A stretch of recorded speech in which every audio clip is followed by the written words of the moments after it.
뇌를 연구하는 과학자들이 모였던 발표회에서 뇌의 다른 부분들은 중요한 발달 시기를 놓쳐버리면 그대로 고착되어서 살아갈 수밖에 없지만, 이 조이 센터라고 하는 우뇌 안에 있는 전두엽에 있는 이 조이 센터라고 하는 부분은 비록 태어나서 1년에서 1년 반의 시기가 가장 많은 성장을 하는 시기였다 하더라도 성인이 되어서도 누군가 나와 함께하는 것을 진실하게 즐거워해주는 관계를 경험할 수 있으면 이 우뇌에 있는 조이 센터가 다시 발달하기 시작한다라는 것을 학계 모임에서 발표한 적이 있었고, 그리고 거기에 모인 학자들이 일어나서 기립박수를 보내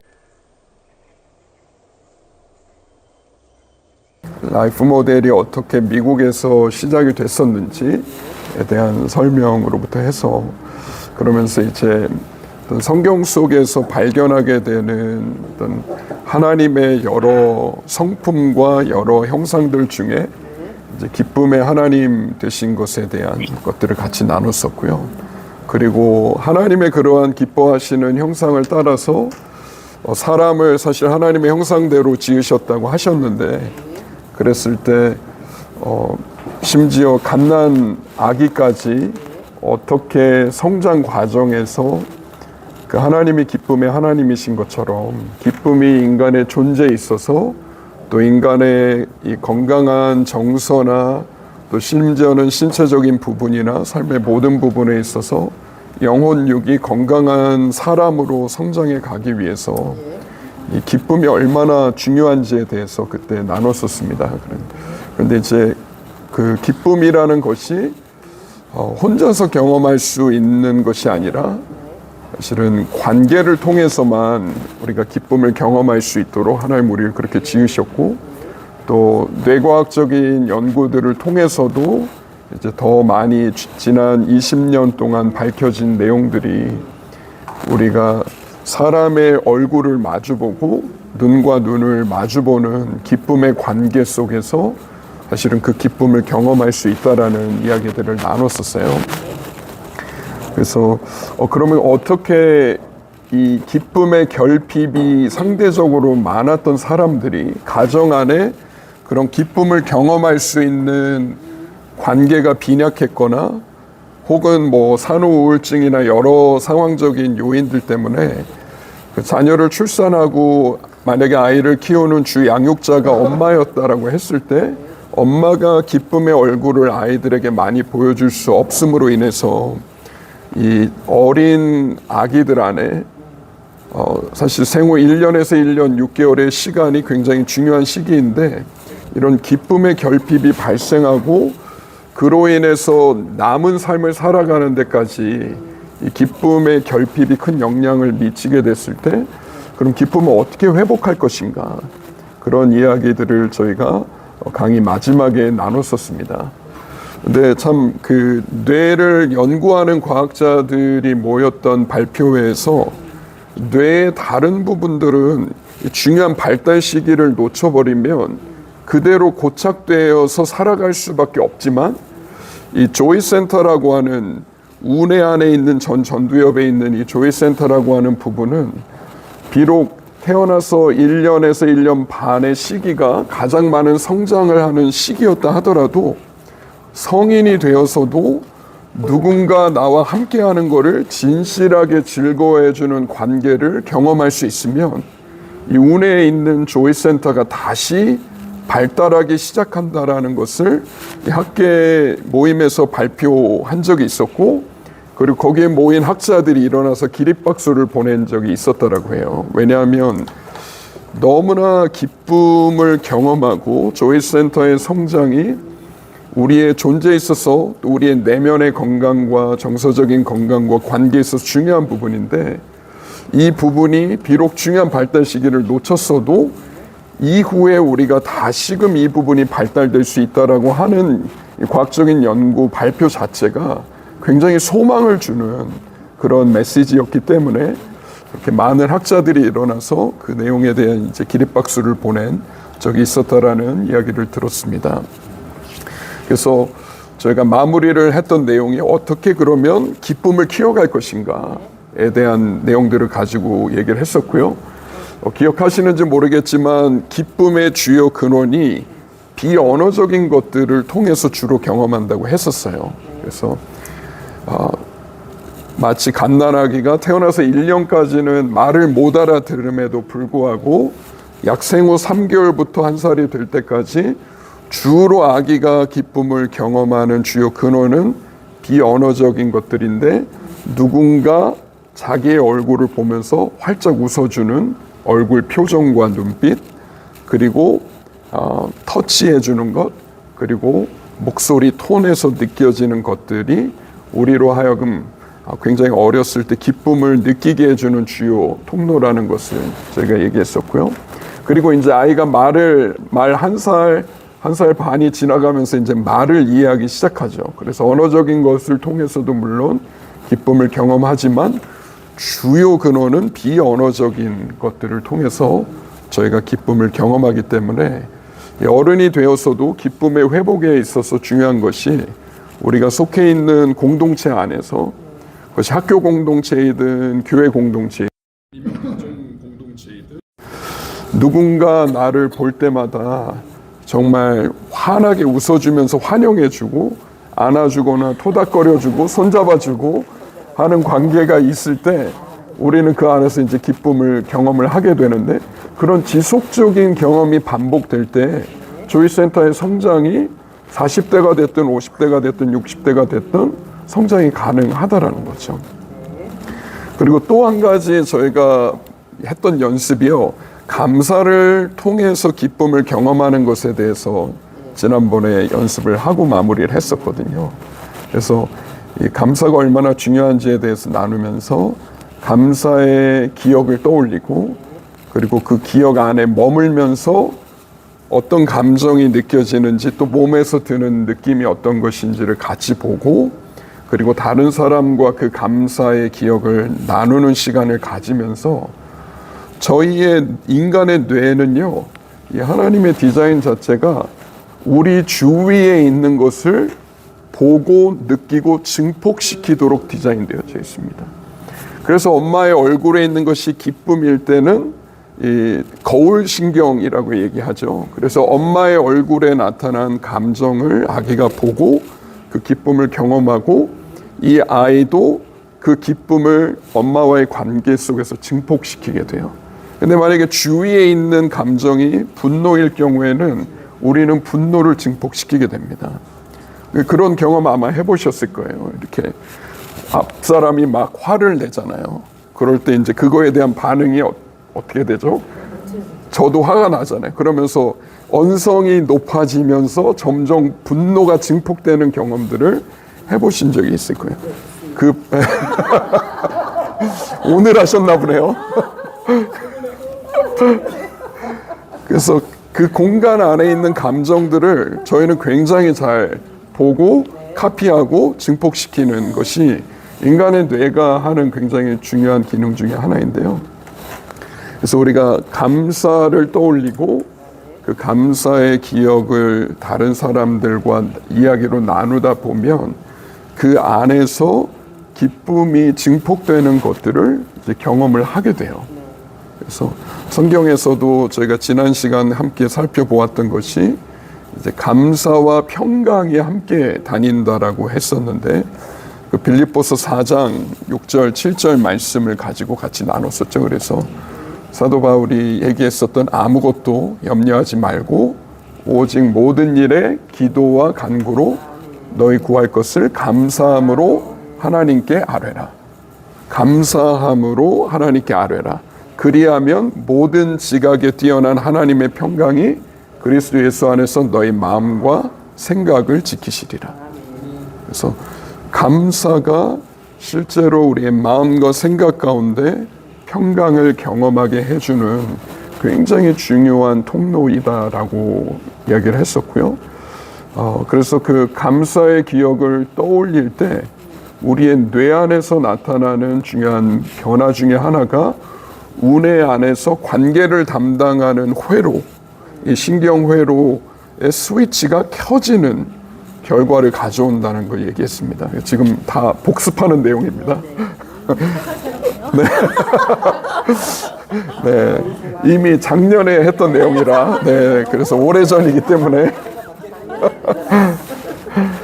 네, 그래서 그 관계회로라고 하는 부분의 스위치를 켜는 굉장히 중요한 이 통로가 감사의 기억을 떠올리거나 누군가에게 진심으로 감사를 표현하거나 혹은 누군가 나에게 감사를 표현해 주는 말을 듣거나 혹은 아름다운 자연을 보면서 감탄하거나 감상하는 이 모든 것들이 사실은 관계 회로를 켜주는 그런 결과를 가져오게 됩니다. 그래서 저희가 그때 실제로 함께 했던 연습이 있었어요.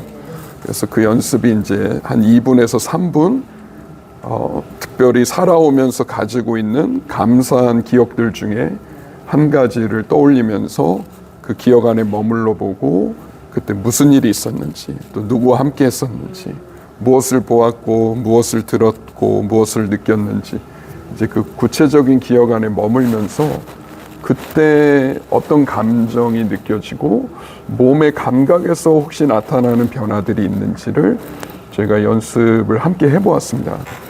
그래서 이 라이프 모델에서는 사실 제가 지난번 때도 이야기한 것처럼 이 이론에 대한 이해도 중요하지만 실제로 연습을 통해서 우리가 이 라이프 모델에서 이제 관계적인 기술 혹은 뇌 기술이라고 얘기하는데 그 기술들을 우리가 습득할 때까지 지속적으로 반복해 가는 것이 이제 중요한 것들을 강조하거든요. 그래서 저희가 복습 차원에서도 저희가 한번 이걸 연습을 하면서 시작을 해보면 좋을 것 같고요. 그 전에 한 가지 제가 지난번 강의 때 또 한 것이 쉼에 대한 나눔이었었습니다. 그래서 하나님이 쉼을 중요하게 여기시는 하나님이신 것처럼 우리에게 안식일을 거룩하게 정하실 만큼 그래서 우리의 삶에서 그 쉼의 리듬을 연습해가고 놓치지 않는 것이 중요한 것을 얘기했었고요. 특히 이제 감정이 압도당하거나 아니면 스트레스를 받거나 불안하거나 화가 날 때 그 우리의 몸의 첫 번째 반응들 중 하나가 호흡이 굉장히 얕아지는 것이라고 얘기했었습니다. 그래서 혹은 이제 호흡을 되게 짧게 멈추게 되는 반응들이 나타나는데 그래서 이렇게 깊이 숨을 쉬어주는 것이 신경계 안에 브레이크를 밟아서 이 고에너지의 두려운 반응에서 저에너지의 쉼의 상태로 옮겨가도록 해주는 연습인 거에 대해서 얘기했고요. 그래서 이것이 어떤 타 종교에서 이제 명상, 호흡 이런 얘기들을 많이 하기 때문에 기독교인들이 호흡하면은 되게 거부감을 보이는 경우들이 있는데 근데 우리의 몸을 디자인하신 분도 하나님이시고 우리에게 그분의 호흡을 불어넣어서 생기로 우리를 생명이 되게 하신 분도 하나님이시고 우리에게 숨을 주신 분도 하나님이신데 우리에게 주신 것들을 우리의 몸과 마음의 유익을 위해서 사용하는 것이 어떤 이것이 타 종교가 어떻게 보면 이렇게 빼앗아간 것이라고 할 수 있을 것 같고요. 그래서 우리가 되찾아와야 되고 하나님이 지으신 원래 창조의 질서들을 회복해 가고 우리가 그래서 스트레스 안에서 살아가지 않고 압도당한 감정들 안에 살아가지 않도록 이 연습들을 일상 안에 하는 것이 이제 굉장히 중요하죠. 근데 라이프 모델에서 이런 연습을 할 때 강조하는 한 가지 또 하나의 부분은요. 문제가 없을 때 연습할 것을 강조합니다. 그래서 평온하고 문제 없는 일상에서 이 연습들을 계속 해둘수록 어려운 상황에서 이것들을 사용할 수 있게 되는 거죠. 네, 그래서 한번 저희가 한번 이 쉼 연습하기 첫 번째 했었던 박스 브리딩이라고 하는 4초간 깊이 숨을 들이마시고 4초간 멈췄다가 4초간 내뱉고 또 4초간 멈췄다가 하는 이 한번 호흡을 가지고 저희가 한번 첫 연습을 시작해 보면 좋겠습니다. 한번 편안하게 앉아 보시고요. 한 7번 정도를 저희가 반복하겠습니다. 네. 천천히 들이마셔 보시고요. 멈추고 내뱉고 멈추고 코로 들이마시고 멈추고 입으로 내뱉고 멈추고 코로 들이마십니다. 멈추고 내뱉고 멈추고 들이마시고 멈추고 내뱉고 멈추고 들이마시고 멈추고 내뱉고 멈추고 들이마시고 멈추고 내뱉고 마지막 들이마시고 멈추고 내뱉고. 특별히 지난 한 주 혹은 지난 어제도 좋고 오늘도 좋고 돌아보시면서 나에게 감사했던 순간이 언제였는지 한 가지 기억을 떠올리시면서 그 감사의 기억, 좋았던 기억 안에 잠시 머물러 보시기 바랍니다. 그때 무슨 일이 있었고 어디에서 있었고 누구와 함께 했었고 뭘 보았고 어떤 냄새를 맡고 어떤 소리를 들었었는지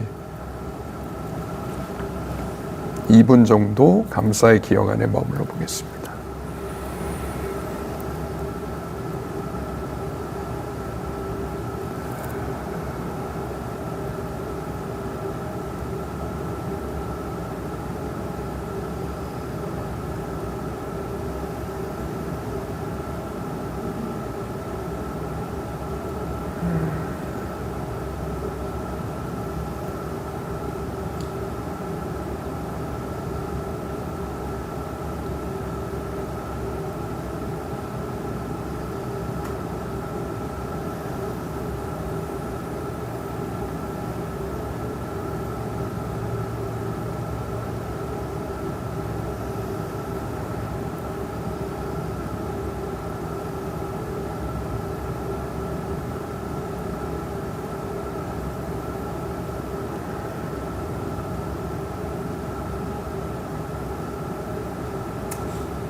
그 기억에 머물 때 어떤 감정이 느껴지시는지 지금, 그리고 혹시 내 몸에서는 어떤 느낌이 드는지도 한번 보시면 좋겠습니다.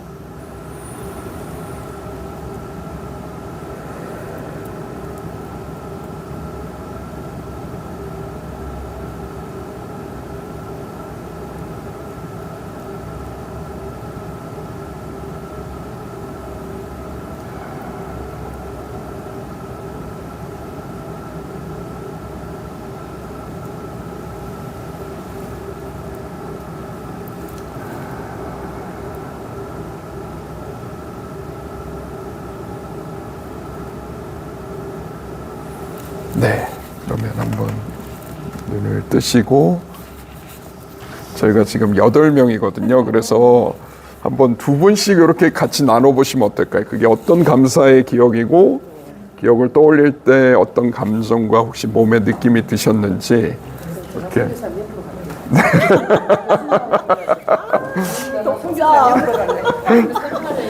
빨리 둘이서 해요. 성교사님 나 옆으로 갈래. 아, 3분 하셔도 돼요. 네, 3분 하셔도 됩니다. 하잖아 둘이.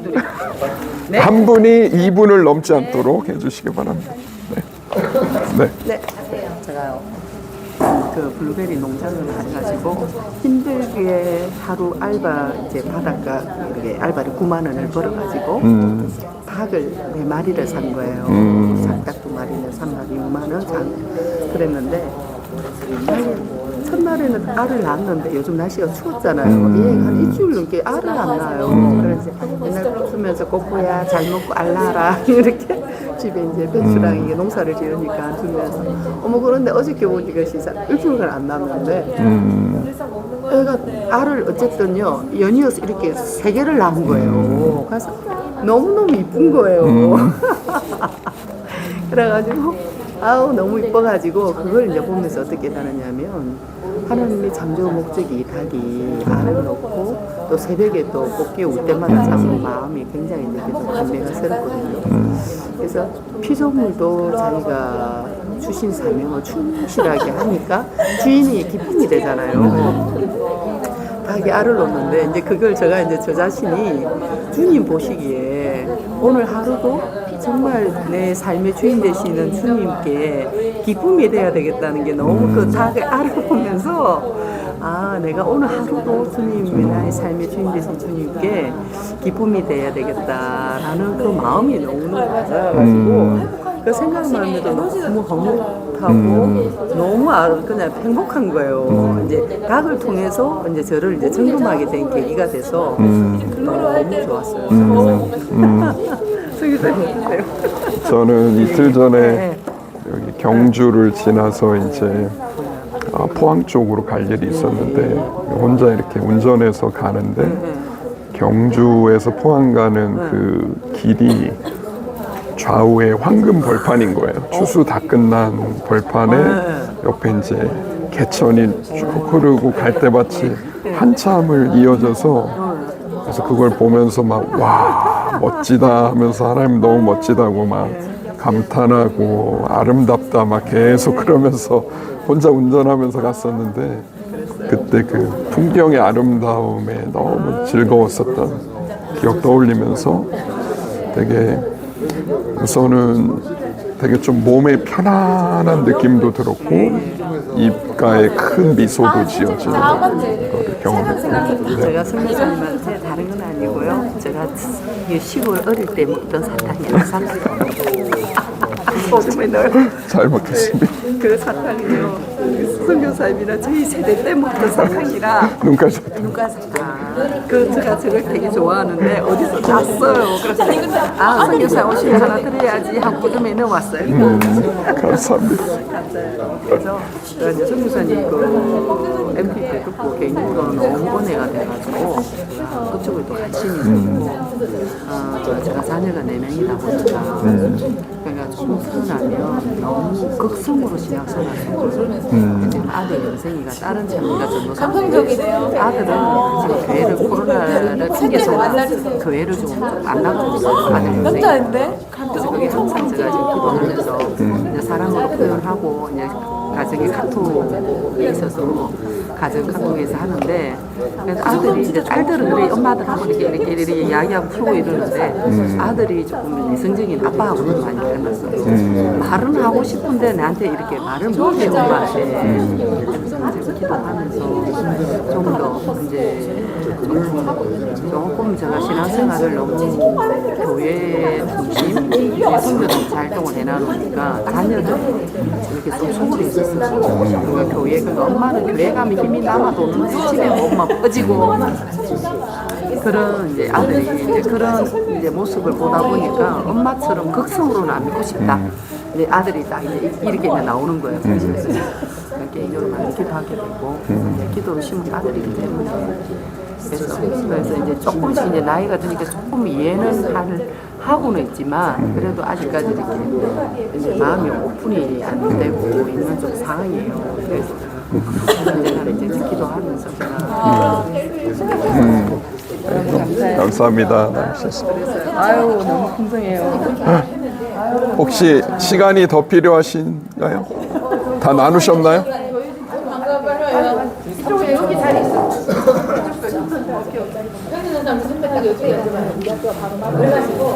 아니 이쪽으로 안 해서 내가 성교사한테 연락하고 돼. 요 자리 내가 성교사 옆으로 갈게.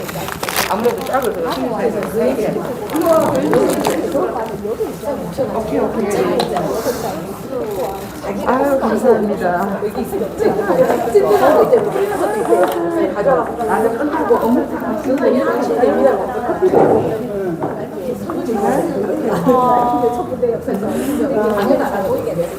진짜 좋아. 저번에 그 찍은 그 추천한 책 있잖아요. 그걸 이렇게 하나씩 구입했어요.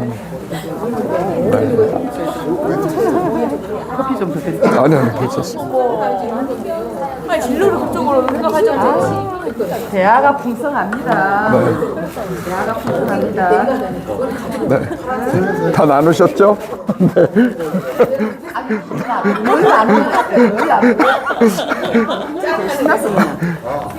네. 오케이. 네. 혹시 요거를 그 이제 네. 네. 아니. 네. 이거를 가지고 혹시 그 교회에서나 가정에서나 다른 사람들하고 감사의 기억 연습을 하실 일이 있으시면 나눔을 하실 때 되게 중요한 부분이 있는데요. 그게 뭐냐면 감사의 기억을 떠올리고 그리고 느껴진 감정과 몸의 느낌을 나누잖아요. 그때 너무 길게 나누지 않도록 그래서 한 2분 정도 이내에 저희가 짧게 나누는 이유가 있어요. 뭐냐면 이거를 하다 보면 그 많은 이야기들로 빠지기 쉽거든요.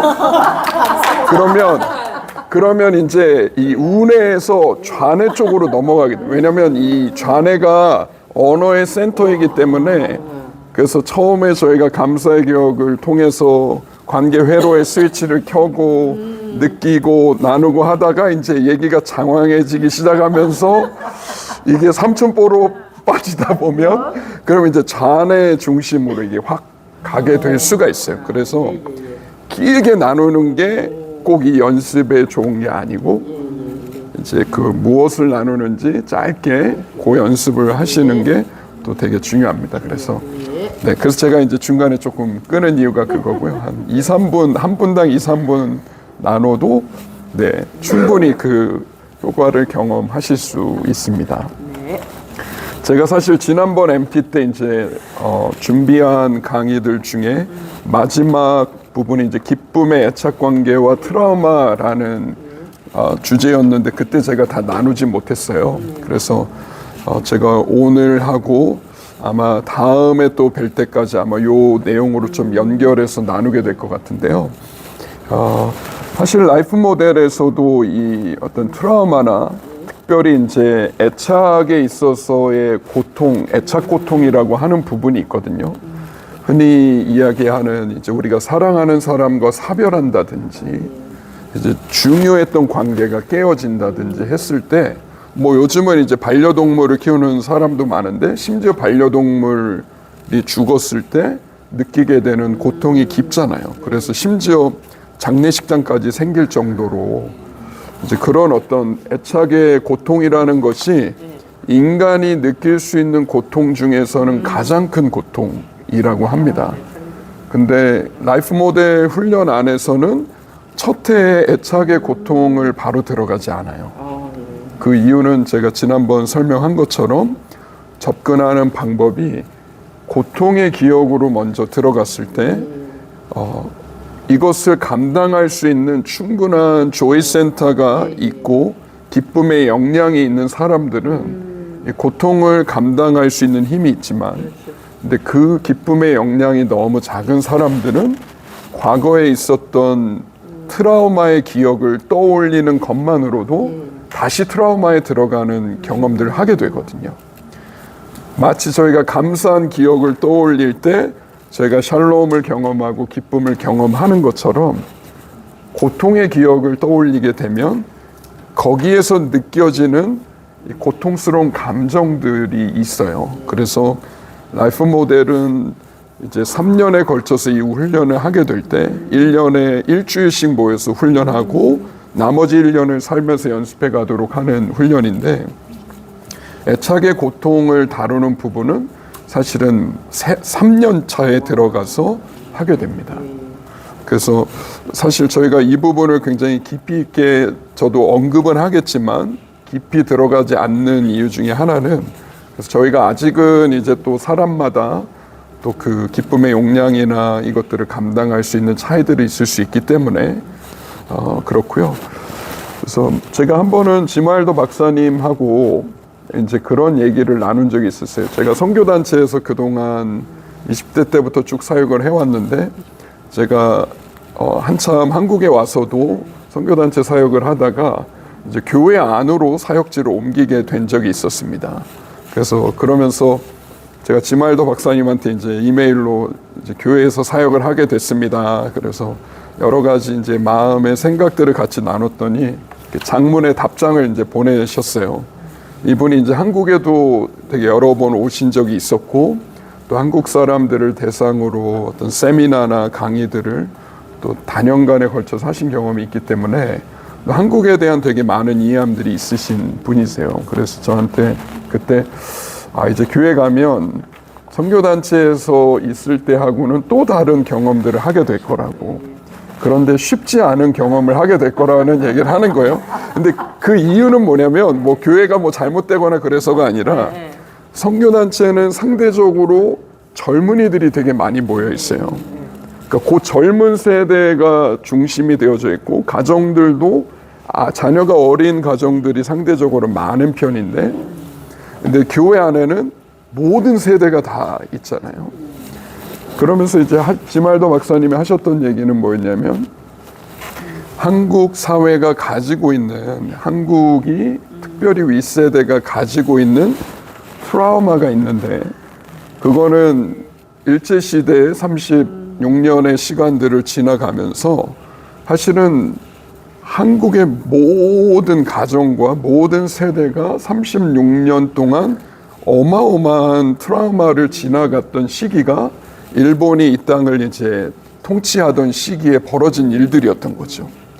많은 사람들이 죽임을 당하기도 했었고 그리고 이제 그 엄청난 두려움에 직면하는 삶을 매일 살아가게 됐었죠.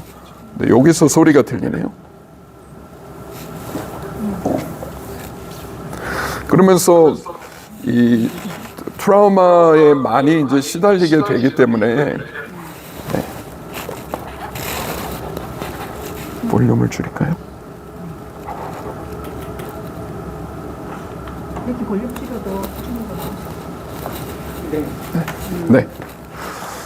그래서 그 트라우마를 무려 36년 동안 모든 이 나라의 사람들이 지나갔었고 그리고 나서 끝났다 싶었는데 또 남북이 쪼개지고 3년 동안 전쟁이 벌어지고 수백만이 죽게 되는 이 상황이 40년에 걸쳐서 이제 일어났을 때 지마일 박사님의 표현에 따르면 40년 동안 이 모든 세대가 이 어마어마한 죽음의 고통과 두려움에 끊임없이 노출되는 삶을 살 수밖에 없었기 때문에 이 엄청난 트라우마를 겪게 되고 나서 벌어지는 일들이 그것이 사람들의 삶에 있어서 관계에 많은 걸림돌이 되고 이것이 이 성숙으로 가는 데 있어서의 발목을 붙잡는다라는 표현을 쓰시는 거예요.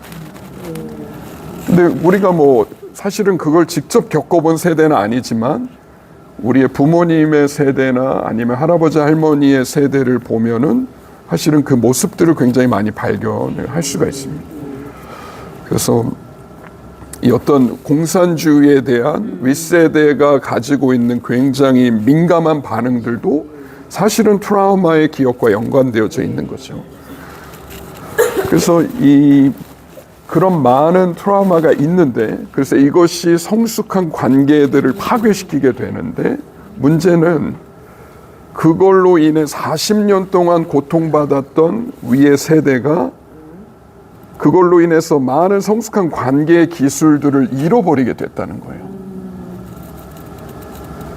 그러면 이제 문제는 뭐냐면 그리고 나서 이분들이 부모가 되고 혹은 할아버지 할머니가 되는데 본인들 안에 잃어버린 관계의 기술들을 자녀 세대에게 그대로 대물림을 해줄 수밖에 없다는 거예요.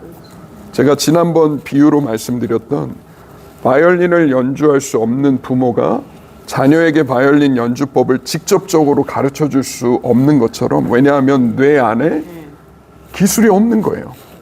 부모도 배워본 적이 없는 거고, 그렇기 때문에 자식에게 아무리 주고 싶어도 직접 가르쳐 줄 수가 없는 거죠. 근데 결국은 이 트라우마로 인해서 많은 기술들을 잃어버리게 되고, 근데 오히려 이 두려움으로 관계하는, 혹은 분노로 관계하는, 불안함으로 관계하는 이런 것들이 지배적이었던 시대를 살았던 부모의 세대가 자녀들에게 뭐를 물려주게 되냐면 운에 있는 것들을 그대로 자녀들에게 보여줄 수밖에 없는 거예요. 물려줄 수밖에 없고. 근데 이것이 한 세대, 두 세대, 세 세대가 지나가지만 시대는 바뀌었어도 부모가 받지 못한 것을 지금의 젊은 자녀의 세대에게 또 줄 수가 없는 거예요. 그러니까 시대는 이미 전쟁이 끝나고도 70년이 넘는 세월이 지나갔음에도 불구하고 가정들 안에 있는 미성숙한 관계의 패턴이 그대로 대물림되는 일들이 많은 가정 안에 진행되어져 왔었고, 교회라 할지라도 이러한 미성숙한 관계의 모습들이 교회 안에도 이제 굉장히 많이 진행되어져 왔던 것들을 사실은 저희가 다 경험적으로 알고 있는 것들이죠. 그래서 왜 이렇게 성숙하게 관계하지 못하나 라는 이 말들이 사실은 우리 민족이 지나왔었던 아픈 역사와 그런 고통의 경험들하고 밀접하게 연관이 되어져 있는 거고, 그래서 사실은 교회 안에서조차 저희가 그런 많은 깨어지고 미성숙한 관계의 패턴들을 반복해서 대를 이어서 볼 수밖에 없는 이유가 사실은 거기에 있다라는 것들을 주말도 박사님이 이렇게 설명을 해주신 적이 있었어요. 근데 그 말을 들으면서 아, 정말 그럴까 하고서 이제 교회 들어가서 이제 청년부를 맡아서 섬기고 청소년부 맡아서 섬기고 또 장년들 대상으로 한 사역들 이렇게 쭉 하면서 아, 정말 맞구나 라는 거를 이제 사실 교회 안에서도 많이 느꼈고, 물론 저희 가정 안에서의 어떤 관계의 패턴들을 할아버지 때부터 부모님, 또 부모님 때로부터 저에게서 또 자녀에게로 이렇게 가는 것들을 봐도 이제 그런 트라우마가 가져다 준 사실은 열매들인 거죠. 좋지 않은 열매들을 사실은 굉장히 많이 볼 수 있었던 시간이었던 것 같습니다. 그래서 이 기쁨이 애착관계의 기초가 되지 않으면 이 기쁨의 정체성을 가꾸기가 힘들어지고요. 대신 이제 기쁨 대신 외로움과 두려움이 관계의 표준으로 자리 잡게 됩니다. 그러니까 하나님의 디자인은 엄마와 자녀 사이에, 아빠와 자녀 사이에 기쁨이 충만해서 자녀가 이 기쁨을 기반으로 한 관계를 경험하고 그러한 성품을 형성해 가기를 원하시는 것이 하나님의 마음이지만, 그러나 이러한 트라우마들로 인해 우리의 부모님도 기쁨의 관계를 할아버지 할머니로부터 전혀 받지 못했을 때 당신들이 받지 못한 것을 자녀들에게 아무리 좋은 걸 주고 싶어도 줄 수가 없는 거예요. 그러니까 많은 부모님들이 그래서 열심히 희생하고 땀 흘려 일하고 하면서 이제 물질적으로 좋은 집, 좋은 교육, 좋은 것들은 많이 해줄 수 있었지만, 그러나 돈이 해결해 줄 수 없는 이 관계적인 부분에 있어서의 결핍들이 사실은 우리의 가정들 안에, 많은 가정들 안에 대물림되어져 내려왔었던 것이죠. 그래서 이 기쁨이 애착관계의 기초가 되지 않을 때 우리의 정체성은 두려움과 불안, 고통에 대한 반응으로 이제 형성되게 됩니다. 그러면서 이제 저희는 이 자신의 약점을 가리기 위해서 이 가면을 쓰기 시작합니다. 굉장히 빠른 시기부터 이 일이 시작이 돼요. 10대 초반부터 사춘기로 접어드는 이 시기부터 자기 안에 있는 연약함들을 다른 사람들이 볼까봐 이거를 감추기 위해서 이제 우리는 가면을 쓰고 다른 사람들과 관계하기 시작합니다. 나에게 아무런 문제가 없는 척하면서 그렇게 이제 하다 보면 관계 안에서 이제 이렇게 되는 거죠. 그러니까 막 친구들끼리 모여가지고 차 마시고 맛있는 거 먹고 수다 떨고 그때는 이제 막 재밌게 막 그러는데 끝나고 돌아갈 때는 굉장히 마음이 허전한 거예요. 왜냐하면 진짜 마음과 마음이 깊이 만나는 관계를 서로가 과면을 쓰고 있기 때문에 자기에 있는 연약함들이나 상처들이나 불안함이나 고통들을 보여주기 힘들어서 가면을 쓰고 서로 관계하다 보면 진짜 속마음과 속마음끼리 만나기가 쉽지가 않은 거죠. 그러니까 굉장히 피상적인 정도에서 그냥 재밌는 시간들을 보내고 헤어지는 정도의 일들이 이제 반복될 수밖에 없는 것이고요.